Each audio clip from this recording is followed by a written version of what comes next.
अच्छा, तो हम पढ़े थे piecewise defined function. Piecewise defined function में क्या होता है कि जो डोमेन है, जो जैसे ये हमारे पास रियल लाइन होती है माइनस इन्फिनिटी से इन्फिनिटी, जो डोमेन है वो इस रियल लाइन का ही कोई ना कोई सब इंटरवल होता है। पूरी रियल लाइन भी हो सकती है और इसका कुछ हिस्सा भी हो सकता है।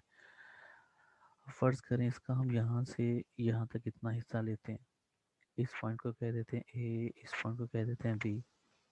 इतने पार्ट के लिए हमारे पास अलग फंक्शन है, इतने पार्ट के लिए हमारे पास अलग फंक्शन है। तो वो जो हमारे पास पार्ट्स में फंक्शन गिवन हो गए, इसके लिए लैदा, इसके लिए लैदा, उसको कहते हैं कि इस पीस के लिए लैदा फंक्शन, इस पीस के लिए लैदा फंक्शन। तो वो पीस वाइज डिफाइंड फंक्शन होता है। अब जैसे एग्जांपल में देखें, ये एक्स मोड की आपको एग्जांपल गिवन है। इसमें देखें, जब x ग्रेटर देन ज़ीरो होगा तो वैल्यू x आएगी, और जब x लेस देन ज़ीरो होगा तो वो माइनस एक्स आ जाएगी। ठीक हो गया। तो ये ग्रेटर देन ज़ीरो के लिए लैदा से गिवन है, मतलब इस तरीके से आपके पास ये रियल लाइन आ गई।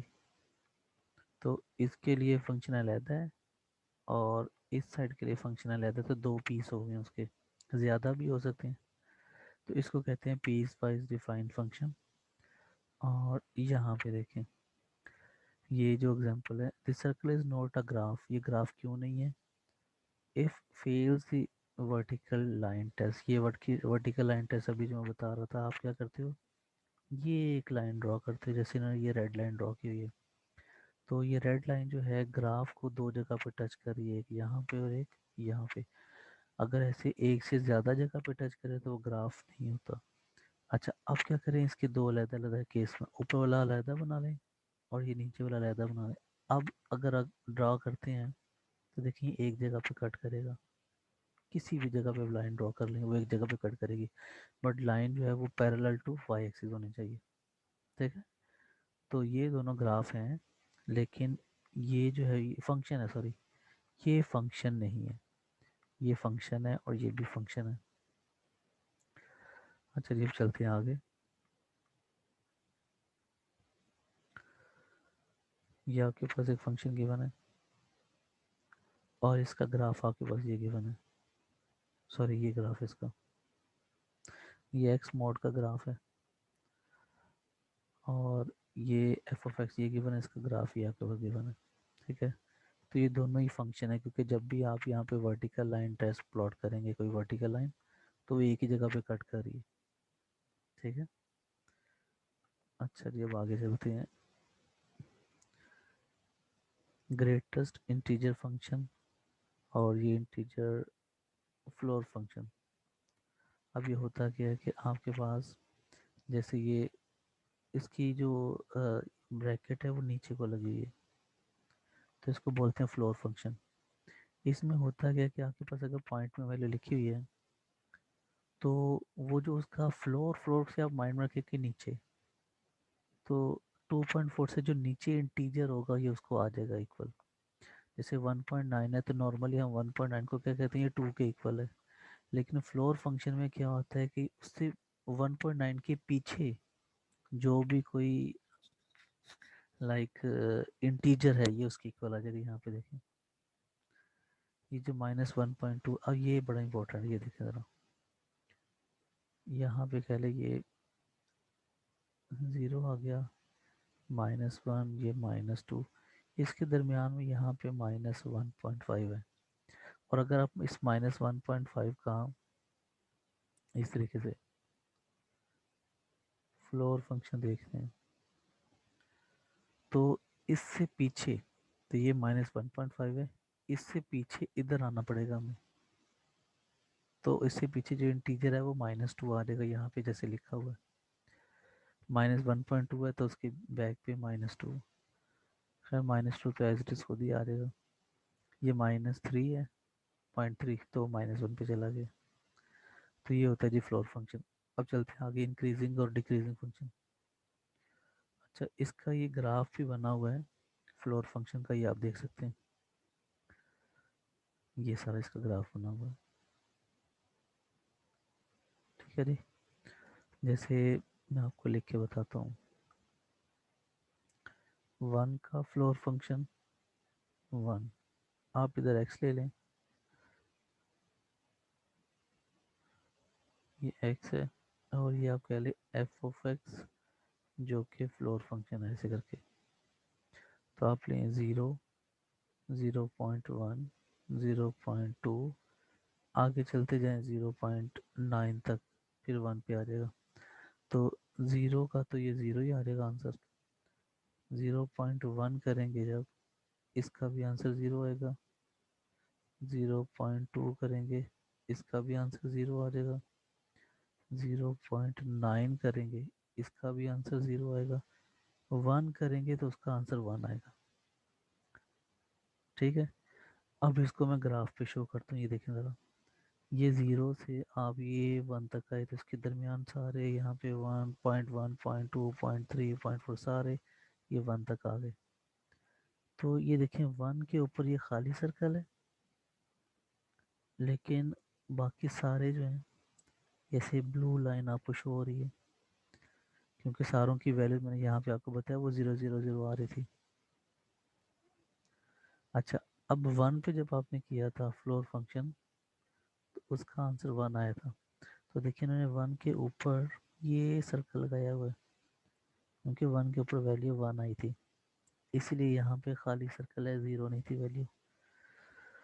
अच्छा, क्योंकि उस पूरी रेंज में 0.0 से लेके 0.1, 0.2 और 0.9 सबकी वैल्यू 0 आती है, इसलिए यहाँ पे ना बस ऐसी ऐसी लाइनें बन रही हैं।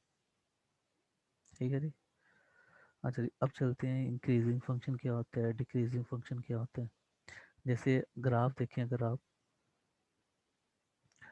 तो अगर कोई फंक्शन है, जैसे फर्ज करेंगे, तो ये देखिए इसका ग्राफ ना ऊपर को जा रहा है, इसको कहते हैं इंक्रीज।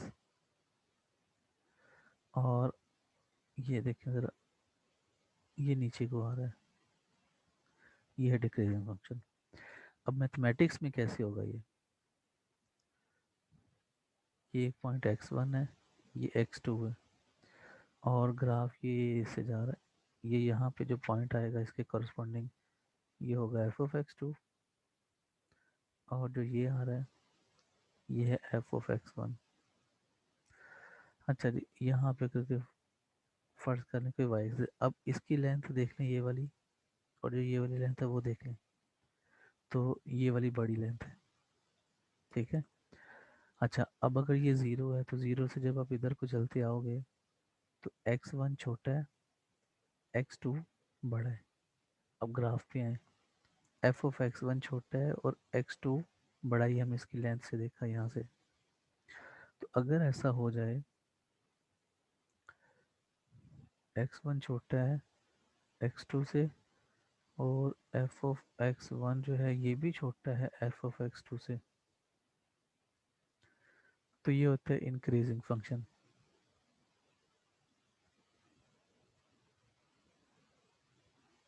ठीक है जी, यहाँ पे लिखा भी यही है, ये x1 छोटा है x2 से, इसको ऐसे ही आपने रीड करना है, और इसको ऐसे रीड करो,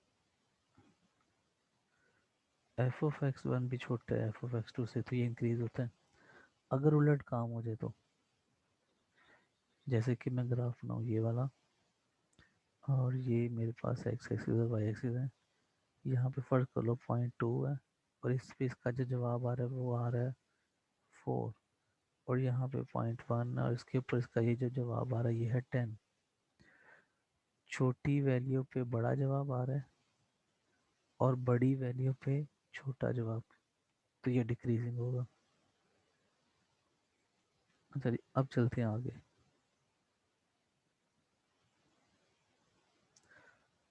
इवन फंक्शन, ऑड फंक्शन आपने ऑलरेडी पढ़े हुए हैं, कि अगर आपने x की जगह पे माइनस एक्स लगाया और सिंप्लीफाई किया, एफ एक्स आ गया, तो v1 होता है। और अगर आपने माइनस एक्स लगा के सिंप्लीफाई की है और वो माइनस शुरू में आके बाकी एफ एक्स बन गया, तो उसको ऑड कहते हैं। तो ये तो आपको पता ही है, इंटर में आपने पढ़ा ही हुआ है।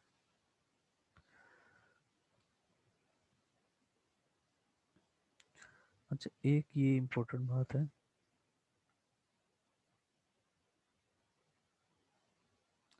जो हमारे पास इवन फंक्शन होता है उसका ग्राफ जो है वो सिमेट्रिक होता है अबाउट वाई एक्सिस। अब ये सिमेट्री क्या होती है, ये वाई एक्सिस है, ये ग्राफ जैसे इधर बना हुआ है ना, वैसे ही ये ग्राफ इधर भी बना हुआ है, इसको कहते हैं सिमेट्री। तो यहाँ पे ये बात करें कि अगर कोई फंक्शन इवन होता है तो उसका ग्राफ जो होता है वो सिमेट्रिक होता है अलोंग वाई एक्सिस, और जो ओड फंक्शन होता है उसका ग्राफ सिमेट्रिक होता है अबाउट ओरिजिन। अब ओरिजिन से सिमेट्रिक हो तो उसका क्या सीन होता है, ये देखें ज़रा। उसका ग्राफ ऐसा बनता है, जैसा वो ये इधर बना हुआ ना, इसमें क्या इसको बोलते हैं यार, फर्स्ट क्वाड्रेंट में, तो वैसा बनेगा थर्ड क्वाड्रेंट में। और अगर सेकंड में बना तो पूरा फोर्थ में बनेगा। तो ये ओरिजिन के अकॉर्डिंग सिमेट्री इस तरीके से देखी जाती है, जैसा इधर बना है वैसा इधर बने, या फिर जैसा इधर बना है वैसा इधर बने।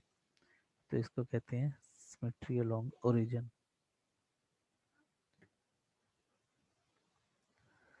अच्छा जी।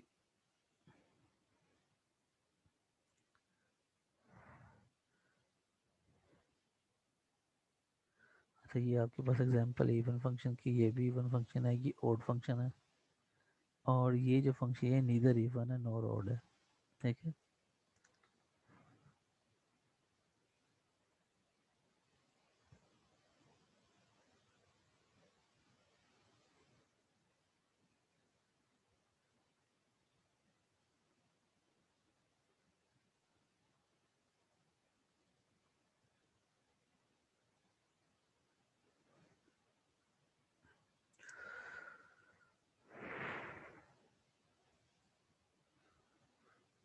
अच्छा जी, ये एक्स पावर एन के डिफरेंट पावर्स क्यों ये ग्राफ लिए हुए हैं, एक्स पावर 1 2 3 4 5। ठीक है जी।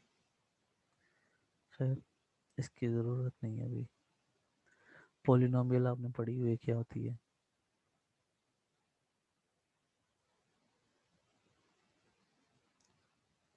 अच्छा जी, rational function.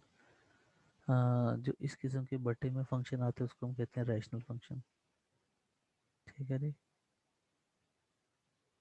Rational function is the coefficient of ratio f x p x over q. ये ऊपर वाली वैल्यू को पी एक्स कहते हैं, नीचे वाली वैल्यू को क्यू, उसको कहते हैं रैशनल फंक्शन। और इसकी जो डोमेन, उसके बारे में क्या कहते हैं, the domain of rational function is the set of all real numbers for which Q of X is not equal to zero. जो नीचे वाली वैल्यू है वो ज़ीरो नहीं होनी चाहिए, क्योंकि अगर वो ज़ीरो हो जाती है तो वो इन्फिनिटी हो जाता है। जैसे ये वाला पॉइंट है 7x+4, तो इसमें x की वैल्यू जो है ना वो -4/7 कभी नहीं होगी। ठीक है, इसका आगे जाके कहीं लिखा होगा, उसका डोमेन रेंज डिस्कस करेंगे। अच्छा जी, अब ये अलजेब्राइक फंक्शन है। ठीक है। इसके बाद ये वाले ट्रिग्नोमेट्रिक फंक्शन में साइन कोस के ग्राफ बने हुए हैं। और ये एक्सपोनेंशियल फंक्शन है, 10 पावर x, 10 पावर -x, ई पावर एक्स भी होता है। ठीक है। जैसे ये लिखा है f(x)=a पावर, इसको एक्सपोनेंशियल फंक्शन बोलते हैं। और लॉग वाली वैल्यूज को लॉगरिथमिक फंक्शन। अच्छा जी, ये आ गई है एक्सरसाइज 1.1, और ये इस किस्म के छोटे छोटे से सवाल जो है ना आपको उसमें पूछे जाते हैं आपके पेपर में। क्या कहते हैं जी, find the domain and range of each of the following. तो ये 6 सवाल ये मैं आपके लिए छोड़ रहा हूँ। ठीक है। इनकी आपने डोमेन और रेंज मालूम करनी है। ठीक हो गया। अब चलते हैं आगे।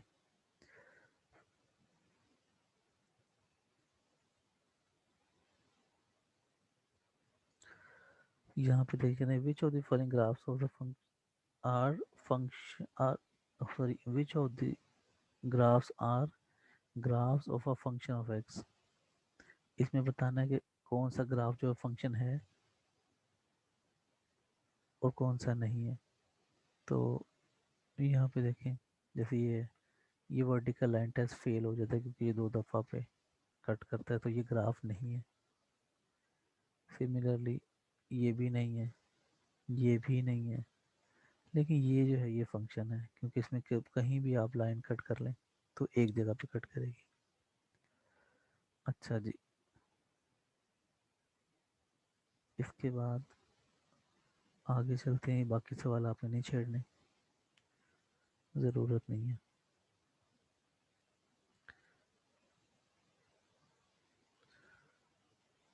ये भी डोमेन और रेंज से रिलेटेड है, इनके बारे में देख लीजिएगा। Find the domain of this, ये रैशनल फंक्शन की डोमेन रेंज है। अच्छा जी, इसका ग्राफ बनाने के बारे में बोला गया, पीस वाइज डिफाइंड फंक्शन, सिर्फ आपने ग्राफ बनाना है। और ये मैं आपको अगले लेक्चर में बताऊंगा कि इसका आपने जो वो ग्राफ कैसे बनाना है। ठीक है, ये सारे ग्राफ बनाने वाले हैं। ग्राफ बना हुआ, आपने बताना उसका फंक्शन क्या होगा।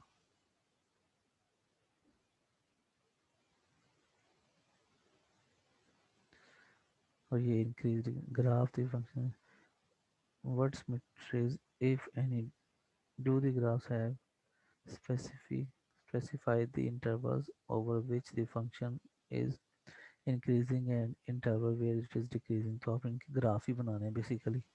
ग्राफ बनाएंगे तो पता चल जाएगा कि वो इंक्रीजिंग कहाँ पे है, डिक्रीजिंग कहाँ पे है।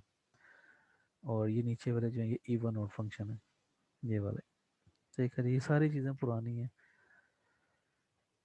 तो यहाँ तक का काम है आपके ज़िम्मे। अच्छा, अब इसमें एक चीज़ आपने देखनी है, ये एक्सरसाइज है 1.1। अब इसके इतने सारे सवाल हैं, ये हो गया, ये तो खैर वर्बल ही था, और ये वाले सारे सवाल छोड़ दिए थे हमने। फिर हम आगे थे द डोमेन रेंज, और ये रैशनल फंक्शन वाली, फिर ये पीस वाइज डिफाइंड फंक्शन, और ये इंक्रीज डिक्रीज, और इसके बाद ये इवन आउट। अब क्या आप ये सारे सवाल कर सकते हैं? यकीनन आप सारे सवाल नहीं कर सकते। तो फिर इसका तरीकाकार ये होता है कि आप अपनी लॉजिक्स को क्लियर करें। ठीक है, कि आइडिया आपका क्लियर होना चाहिए, जो भी टॉपिक आप पढ़े, इवन फंक्शन क्या होता है, ऑड फंक्शन क्या होता है। तो फिर कहीं से भी आपको उठा के सवाल दे दें तो आप उसको करने के काबिल हो। ठीक है, आपके सारे पॉइंट्स क्लियर होने चाहिए, लॉजिक्स क्लियर होने चाहिए। वो क्लियर है तो आपके सारे काम अच्छे से हो जाएंगे। और अगर वो क्लियर नहीं है तो फिर चाहे 4 सवाल कर लो, 40 कर लो, 400 सवाल कर लो, कोई फ़ायदा नहीं होगा। तो आपने सारी अपनी जो लर्निंग है वो लॉजिक्स के हवाले से करनी है।